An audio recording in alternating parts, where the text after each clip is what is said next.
voltando aqui à nossa questão eleitoral. Mas está acontecendo, Thalita, o que as pessoas, quando veem a postura da grande mídia, em geral, com editoriais, com denúncias e tal, relativas, contrárias a Bolsonaro, elas se esquecem que hoje a mídia pode não querer a reeleição do Bolsonaro, mas ela não quer a eleição do Lula com grande força política. E vencer no primeiro turno seria dar ao Lula uma força política imensa. Então, hoje, a mídia diz ao Lula, olha, assim sim, segundo turno, mas primeiro turno não. Então, o objetivo é bloquear. Então, há duas coisas que eu queria chamar a atenção. Em primeiro lugar, o enfoque da mídia. Bolsonaro cresce, Bolsonaro avança, Bolsonaro ganha pontos. E, no final, o Lula está completamente estabilizado.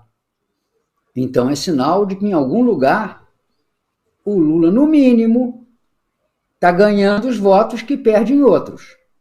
E isso é um reflexo do desgaste do Lula na classe média, na elite, no desgaste, perdão, do Bolsonaro, que chegou um ponto em que ele não pode mais atender aos desejos que essa gente tem de um mínimo de estabilidade para a vida brasileira. Então, este, para mim, é o primeiro ponto que deve ser destacado. Não existe um lado só a crescer. Se um lado cresce, é sinal de que o outro deveria estar perdendo, a menos que esteja também fazendo uma troca, um câmbio de votos. E isso é mais acentuado ainda pelo fato de que as pesquisas, como você mostrou no quadro de resumo que exibiu no início do programa, que a votação do Lula, a preferência pelo Lula, no grupo que recebe 2 salários mínimos ou menos, também não se modificou. Sim. Se não se modificou, significa que ninguém deixou de votar no Lula para votar no Bolsonaro em razão do pagamento do auxílio, que já vai lá pelo 8º ou 9º grupo, sei lá, porque começou no dia 9 de agosto. Então, estas duas primeiras questões, quanto ao recorte, as mudanças nos recortes da pesquisa. Mas a questão que me ocupa mais a mente, Thalita, é essa guerra santa, essa disputa dos evangélicos que não sai das manchetes dos sites, que não sai das TVs all news, que batem nisso o tempo todo como estratégia, e que essencialmente não dizem a verdade. A primeira questão de por que poderia ter havido um crescimento de Lula nestas comunidades evangélicas é que a máquina dos pastores, já há algumas semanas, começou a trabalhar quase que em uníssono, se transformando numa máquina de propaganda de Jair Bolsonaro. E isso deveria ser escandaloso. Bons repórteres, bons jornalistas fariam o que a grande imprensa tem todas as condições de fazer.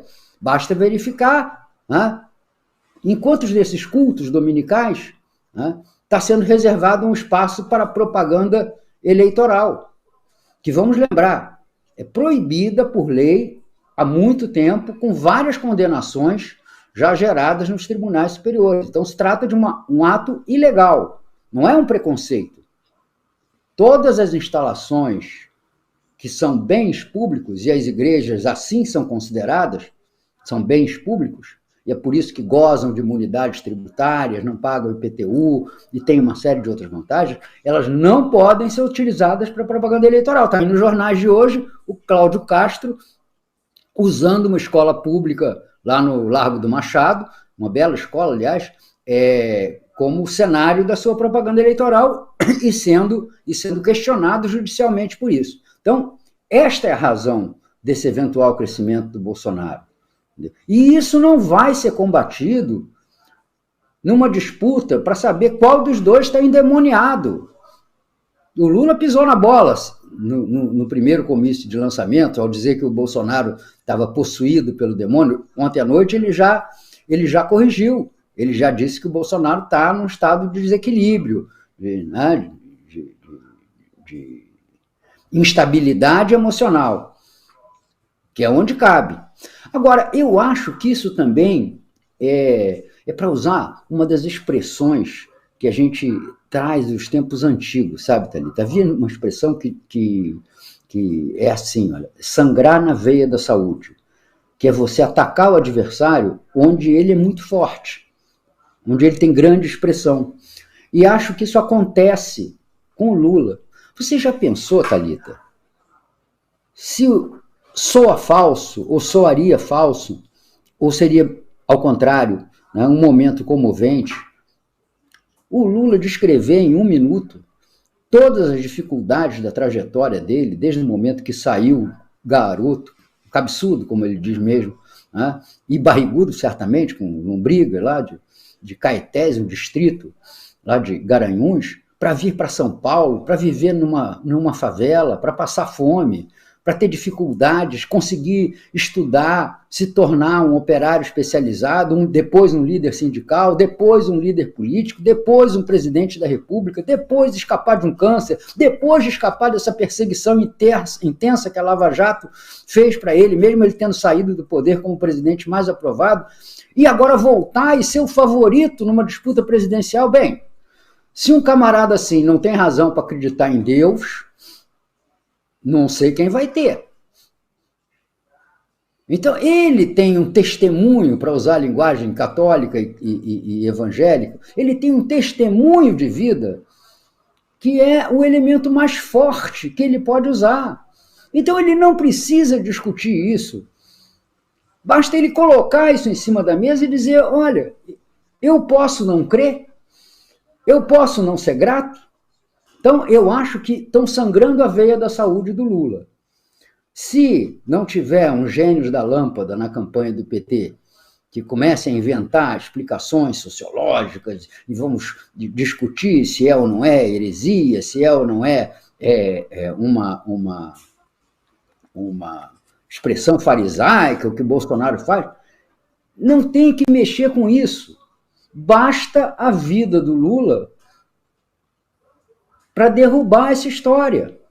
Porque televisão, numa campanha eleitoral, Thalita, ainda é a quantidade de emoção que você transmite a partir dos fatos. Sim. Não adianta chegar assim, Luiz Inácio Lula da Silva saiu de Caetés Garanhuns quando tinha 3 anos de idade, num caminhão pau de arara chegou a São Paulo, onde estudou para se tornar torneiro mecânico, indo trabalhar. Não é assim. Não é assim. Então, este tipo de coisa, que é uma desvantagem imensa do Bolsonaro, porque o Bolsonaro não consegue transmitir emoção, porque tudo que ele parece que está dizendo, parece que ele está lendo, eu estou aqui para defender o bem do Brasil. Ele não passa credibilidade, ao contrário do Lula. Então, eu acho que estão dando um tiro no pé com essa história.